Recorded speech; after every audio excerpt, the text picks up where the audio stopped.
નમસ્કાર વિદ્યાર્થી મિત્રો, સ્વાગત છે આપણું આપણી YouTube channel my dear student with Jignesh sir. આપણે ધોરણ 11 અર્થશાસ્ત્ર પ્રકરણ નંબર 11 આર્થિક વિચારો વિશે અભ્યાસ કરી રહ્યા હતા અને અગાઉના લેક્ચરની અંદર આપણે આર્થિક વિચારોની અંદર કૌટિલ્ય એટલે શું, કૌટિલ્યનું અર્થશાસ્ત્ર જે છે એના વિશે અભ્યાસ કર્યો કે કૌટિલ્યનો પાત્ર પરિચય. ચાલો આપણે વિધિવત રીતે એને આગળ વધારીએ તો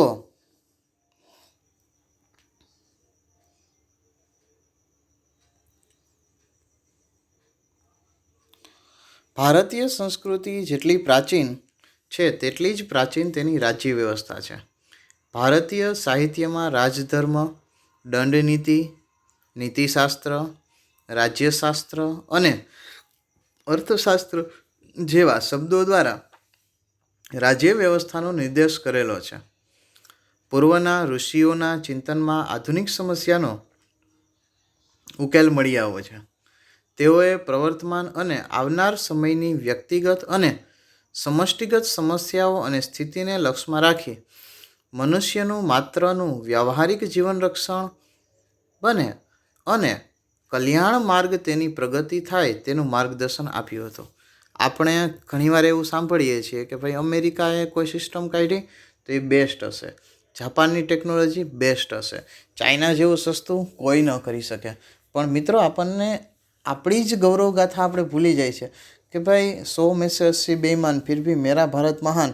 તો આવું ભારત મહાન ક્યારે હતું કે જ્યારે આ 100 में से 80 બેઈમાન શબ્દ નહોતો ને ત્યારે 100માંથી એમ કહી શકાય કે 101 જે છે એ માણસ કેવા હતા તો દરેકે દરેક પોતાના રાષ્ટ્ર માટે સમર્પિત હતા.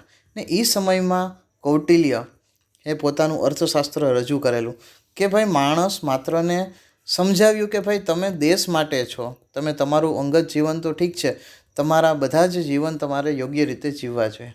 કૌટિલ્યનું અર્થશાસ્ત્ર પણ આ ચિંતન શ્રેણીનો અમૂલ્ય ગ્રંથ છે. આ ગ્રંથ પંડિત શ્યામ શાસ્ત્રીએ ગ્રંથલિપિમાં ભોજપત્ર ઉપર મૈસૂર રાજ્યની ઓરિએન્ટલ લાઇબ્રેરીમાંથી પ્રાપ્ત થયો હતો. આ વસ્તુ ખાસ યાદ રાખવાની છે કે આ ગ્રંથ કોને પ્રાપ્ત થયો હતો તો પંડિત શ્યામ શાસ્ત્રીને. શેની ઉપર લખેલો હતો તો ભોજપત્ર ઉપર લખેલો હતો. ક્યાં હતો તો મૈસૂર રાજ્યની ઓરિએન્ટલ લાઇબ્રેરીમાંથી પ્રાપ્ત થયો હતો. તેમણે ઈસવીસન 1909માં શુદ્ધતા સાથે સંપૂર્ણ કૌટિલ્ય અર્થશાસ્ત્ર ગ્રંથનું પ્રકાશન કર્યું. કારણ કે જે તે સમયે આપણને ખબર છે કે કંઈ આપણે ગુજરાતી બોલી છીએ તો કંઈ કૌટિલ્ય ગુજરાતી નહોતા બોલતા. તેનું સંશોધન પ્રમાણે આ ગ્રંથની રચના ઈસવીસન પૂર્વે 321 અને 300ની વચ્ચે થયેલી છે. એટલે અગાઉના લેક્ચરમાં જ આપણે વાત કરી કે ઘણો જૂનો ગ્રંથ છે. કૌટિલ્યનું ચિંતન અર્થ ઉપર આધારિત છે. અર્થ એટલે કે પૈસા, જેને અત્યારની ભાષામાં વિટામિન એમ કહેવામાં આવે છે. તેમના મતે સત્તાની ચાવી અર્થમાં જ છે. મિત્રો એક વસ્તુ કહીશ કે નાણું સર્વસ્વ નથી, બરાબર, પરંતુ એક વસ્તુ યાદ રાખજો, નાણાં વગર પણ કંઈ નથી. તમારા મોટા ભાગની સમસ્યાનો અંત જે છે ને એ પૈસામાં જ છુપાયેલો છે. તમે તો મોટા છો એટલે બધાય જાણતા હોવ. એમાંય ખાસ કરીને અત્યારે લોકડાઉન જેવી પરિસ્થિતિનો સામનો કરીને બહાર નીકળ્યા હોય તો ઘણા બધા લોકો એવા છે કે જે બચારા હાવ નવરા થઈ ગયા, ઘણાઈને પૂરતું ખાવાનું પણ ન હતું. તો જો તમે અર્થનું મેનેજમેન્ટ સરખી રીતે કરેલું હોય તો તમને આ વસ્તુનો પ્રશ્ન ઓછો આવે. માનવીનો નિર્વાહ અર્થ ઉપર આધારિત છે, કારણ કે પૈસા છે તો માણસ ચાલે છે. એટલા માટે જ આપણે ગુજરાતીમાં કહેવત છે, નાણાં વગરનો નાથિયો ને નાણે નાથા લાલ. જેવા ખીચામાં પૈસા આવે, સૂટ બૂટ કોટ પહેરવા માંડે એટલે નાથા લાલ, નાથિયામાંથી સીધો નાથા લાલ. આવો નાથા લાલ આવો બેસો. જ્યારે નાથિયાને તો કહેતા હોય કે હાલે નીકળ અહીંથી. કૌટિલ્યના મતે સાધન વગરનો માણસ પણ શ્રમ દ્વારા અર્થની પ્રાપ્તિ કરી શકે છે. સાધન વગરનો માણસ આજના સમયમાં જેને શબ્દ વાપરવામાં આવે છે સેવા, બરાબર. તો આ ઉદ્યોગ, સેવા ને ખેતી, એમાં સેવા ક્ષેત્ર જે છે ખૂબ જ બહોળું વિકસ્યું છે. એ આજથી 2500-2400 વર્ષ પહેલાં અર્થશાસ્ત્રની અંદર કૌટિલ્ય કહી ગયા હતા કે આવું પણ એક ક્ષેત્ર હશે. જેમ જેમ શ્રમની ઉત્પાદકતા વધે તેમ તેમ આર્થિક સાધનો પણ વિકસે છે, બરાબર. કે જેમ પહેલાંના સમયમાં કોઈ જરૂર જ નહોતી. શું કામ કે માણસો હળથી, એમાંય લાકડાના હળથી કામ કરતા. લાકડાના હળ પછી શું થયું? તો લાકડાના હળ પછી લોખંડના હળ આવ્યા. તો માણસ જે છે વધારે ઉત્પાદિત થયો, લોખંડનું ઉત્પાદન થવા માંડ્યું. પછી બળદગાડાની જગ્યાએ ટ્રેક્ટર આવવા માંડ્યા. તો આ જે બધી વસ્તુ છે ધીમે ધીમે ધીમે તમને ખબર પડે કે ભાઈ આપણે શું છે કે જેમ માણસ અર્થ કમાતો થશે, આગળ વધશે, એવી રીતે બીજી જરૂરિયાતને પણ એ ભેગો ભેગો સંતોષવા માંડે છે. તેથી તેઓ માનવ સર્જિત શ્રમને જ વાસ્તવિક ખર્ચ અર્થ કહે છે. કે માણસ જે શ્રમ કરે છે એ જ શ્રમ જે છે એને શું કહેવામાં આવે છે? વાસ્તવિક અર્થ કહેવામાં આવે છે.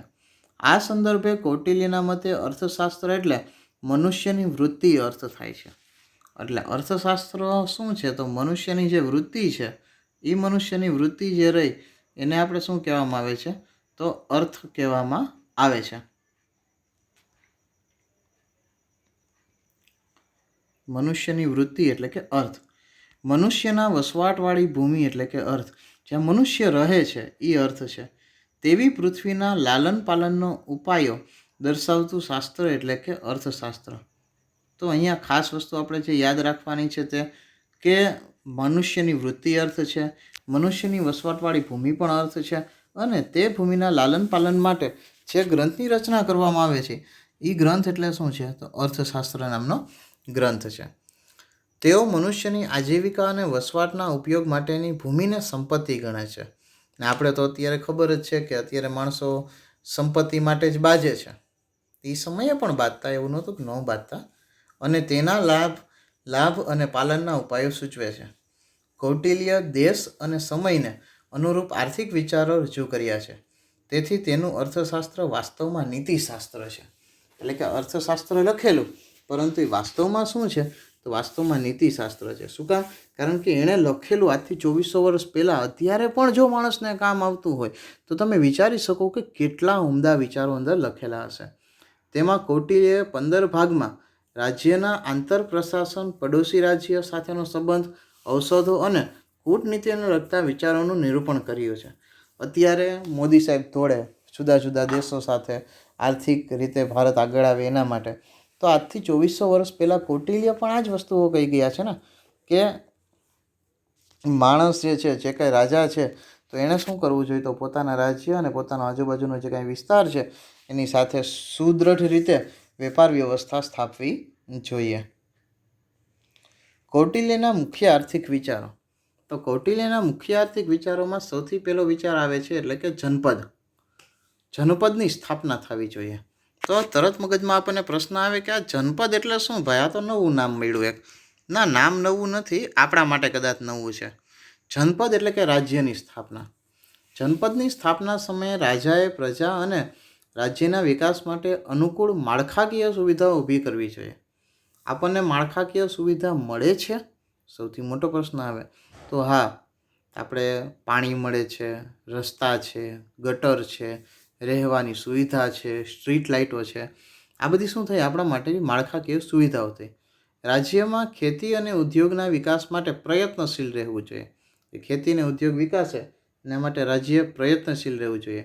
જેમ કે ખાણ, કારખાના, વન, પશુશાળા, આયાત નિકાસ રસ્તાઓ અને બજારની રચના કરવી જોઈએ. આ બધી જ વસ્તુની જવાબદારી કોની આવે છે? મોટા ભાગે સરકારની આવતી હોય છે. ખેતી માટે જળાશય તેમજ દેવાલય અને ધર્મશાળાનું નિર્માણ કરાવવા રાજાને મદદ કરવી જોઈએ.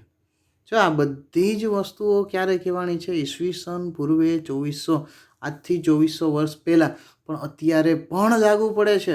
માટે આપણે એમ કહી શકાય કે કૌટિલ્ય એટલે કે ચાણક્ય જે છે એ કેટલા દીર્ઘદ્રષ્ટા હશે. આચાર્ય, પુરોહિત અને ક્ષત્રિયોને કર મુક્તિ આપવાની અને અસહાય અવસ્થામાં ખેડૂતોની મદદ કરવી તેવી પણ હિમાયત કરેલી છે. કે લૂંટવાની વાત નથી કરવાની અહીંયા. મોટા ભાગે જે વર્ગને છૂટછાટ આપવી જોઈએ એ વર્ગને છૂટછાટ આપો. અને જો સૂખો પડેલો છે, સરખી રીતે ઉત્પાદન થયેલું નથી, તો એવા સમયમાં જે ખેડૂતો બચારા મરી ગયેલા છે, મૃતપાય અવસ્થામાં છે, એને શું આપવી જોઈએ? આપણે આઝાદી આપવી જોઈએ. હું તમને એક વસ્તુ કહું કે અત્યારે પણ તમે જોઈ શકો છો, ફેસ કરી શકો છો કે દિલ્હીની અંદર તથા 8 તારીખે રાજવ્યાપી હડતાલ જે છે એનું પણ ખેડૂતોએ આયોજન કરેલું છે. ત્યાર પછી આવે છે રાજકોષ. બરાબર, અત્યારનું આપણું ટેક્સેશન બતાય કે કૌટિલ્ય રાજ્યની સમૃદ્ધિ અને સુરક્ષા માટે જે ઉપાયો અને સાધનો બતાવ્યા છે તેમાં રાજકોષનું મહત્ત્વનું સ્થાન છે. કારણ કે પહેલાં જ કીધું નાણાં વગરનો ના થયો, પૈસા ન હોય તો એનું કાંઈ હાલે નહીં. રાજ્યના સંગઠન, સમૃદ્ધિ, સ્થિરતા અને સંચાલન રાજકોષ ઉપર જ નિર્ભર છે. એટલે કે સરકારી કર્મ, આનું ગુજરાતી શું થાય આપણી ભાષામાં, તો સરકારી કર્મચારીઓ. તેથી સૌથી પહેલાં રાજાએ કોષનું ધ્યાન રાખવું અને દરેક પરિસ્થિતિમાં પોતાના રાજ્યને વધારવા પ્રયત્નશીલ રહેવાનું સૂચન કરેલું છે. કૌટિલ્યએ રાજ્યની આવકના 7 સ્ત્રોતો દર્શાવ્યા છે. તો આ 7 સ્ત્રોતોમાં કોણ આવે છે? નગર, ગ્રામ, સિંચાઈ એટલે કે આપણે પાણીનું ભરીએ છીએ, ખાણ, પછી જંગલ અને પશુપાલન તથા વેપાર વાણિજ્ય. તો આ બધી જ વસ્તુનો સમાવેશ જે છે એની અંદર કરવામાં આવતો હોય છે. રાજાએ એક જ વખત કર લેવો જોઈએ અને કર ઉઘરાવવા માટે પ્રજા ઉપર કોઈ બળજબરી કર્યા વગર રાજકોષ વધારવો જોઈએ. એટલે કેમ કહેવામાં આવે છે કે ભાઈ એક જણાએ જ કામ કરશે તો પણ ચાલશે અને લોકોને ટેક્સ ભરવા માટે કોઈ પણ પ્રકારની બળજબરી કરવામાં આવે નહીં. દુષ્કાળ અને અતિવૃષ્ટિ જેવી કુદરતી આપત્તિવાળા વિસ્તારમાં કર વસૂલી સખ્તાઈ ન કરવાનું પણ જણાવ્યું. એટલે જે જગ્યાએ કુદરતી આપત્તિ આવેલી છે, અત્યારની ભાષામાં કોરોના, બરાબર, એ જગ્યાએ કર વસૂલ પણ ન કરવો. કૌટિલ્યએ રાજકોષના વધારા માટે સાર્વજનિક સંપત્તિ, કિંમતની ભેટ, ઇનામ ફંડ, વેપાર વૃદ્ધિ અને વિપુલ ધાન્ય ઉત્પાદન વધારવા જેવા ઉપાયો પણ સૂચવ્યા છે. એટલે કે કૌટિલ્યએ જે બીજા વિચારો કીધા છે, બીજા વિચારો શેની અંદર છે? તો રાજકોષની અંદર આવેલા છે કે માણસ જે છે એ કેવી રીતે પોતાનું રાજા નિર્વાહ આગળ વધારી શકે. રાજકોષ મોટાભાગે વસ્તુ સ્વરૂપે જ મળે છે, તેથી તેને સંગ્રહવા માટે ગોદામની વ્યવસ્થા કરવી પડે. આ રીતે મળેલા કોષનો ઉપયોગ રાજ્યના કલ્યાણના કાર્યો કરવા માટે થવો જોઈએ. કૌટિલ્યએ પણ વસ્તુ પર અને કોની પાસેથી કેટલા પ્રમાણમાં રાજાએ કર લેવો જોઈએ તેની સ્પષ્ટતા કરેલી છે. તમને અત્યારનું માળખું ખબર જ હશે ને કે આપણે હાઈફાઈ વસ્તુઓ લઈ તો 28% વેરો લાગે, એથી ઓછા જાવ તો 18% વેરો લાગે, એથી ઓછા જાવ તો 12% લાગે, એથી ઓછા એટલે 5% લાગે. તો અહીંયા ધ્યાન રાખવાનું છે, અત્યારે આપણે જે જીએસટીનું માળખું ભણી રહ્યા છીએ એ વર્ષો પહેલાં કૌટિલ્યએ આપી પણ દીધેલું છે. ત્યાર પછી આવે છે આપણી પાસે કરવેરા નીતિ, કે કરવેરા અંગે કૌટિલ્ય ચોક્કસ સિદ્ધાંતો રજૂ કર્યા છે, પણ રાજા માટે કરવેરાની મર્યાદા, ટૂંકા ગાળાની અને લાંબા ગાળાની કરનીતિ જેવી બાબતોની સ્પષ્ટતા જોવા મળે છે. આકસ્મિક સંજોગોમાં વેરાના દર ઊંચા લઈ જવાની જોગવાઈ પણ દર્શાવી છે. જેમ બગીચામાં ઝાડ પરના પાકા ફળને તોડીને એકઠા કરવામાં આવે છે, તેવી રીતે રાજાએ પણ પ્રજાની શક્તિ અને સ્થિતિનો વિચાર કરી જ લેવો જોઈએ અને કરવેરા ઉઘરાવવાની પ્રક્રિયા ઓછી ખર્ચાળ અને સરળ હોવી જોઈએ, તેમજ પ્રજા પર ભારરૂપ ન થાય તે વસ્તુનું પણ ધ્યાન રાખવું જોઈએ. આ સંદર્ભમાં કૌટિલ્યએ નીચે પ્રમાણે થોડાક નિયમો રજૂ કરેલા છે. તો આપણે નિયમો વિશે ચર્ચા કરવાની છે. સૌથી પહેલો નિયમ આવે છે ભૂમિકર. ભૂમિ એટલે કે જમીન અને કર એટલે કે એને જે કાંઈ ટેક્સ માથે માર્યો હોય એ. તો ભૂમિકર જે છે, રાજ્યને ખેત ઉત્પાદનના ચોક્કસ ભાગ ખેડૂત કે માલિક પાસેથી ભૂમિકર રૂપે લેવાનો અધિકાર છે. જમીનનો પ્રકાર, જમીનની ઉત્પાદકતા, ખેત ઉત્પાદનનું મૂલ્ય, સિંચાઈનો પ્રકાર અને સગવડ વગેરે પાસાને ધ્યાનમાં રાખી કૌટિલ્ય ભૂમિકરનું પ્રમાણ નક્કી કરવું જોઈએ.